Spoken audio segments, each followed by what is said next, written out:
Kayong manalinlang ni Satanas sa mga paninira sa anak, lilinaw din ang paningin at mga mata ninyo isang araw. Pero para kayo maging matalino at hindi kayo maging bugok, huwag kayong maniwala sa lahat ng sinasabing paninirang puri laban sa hinirang na anak. Hindi ako yun. Pintura ni Satanas yun.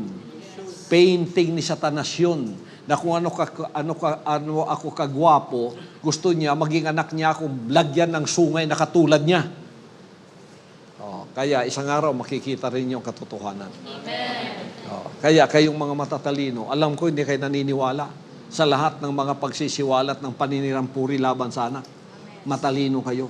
Pero kayong mga naniniwala, gusto niyo masira ako dahil sa jealousy, mga bugok kayo. Alisin ko yung B, pareho pa rin, ugok pa rin.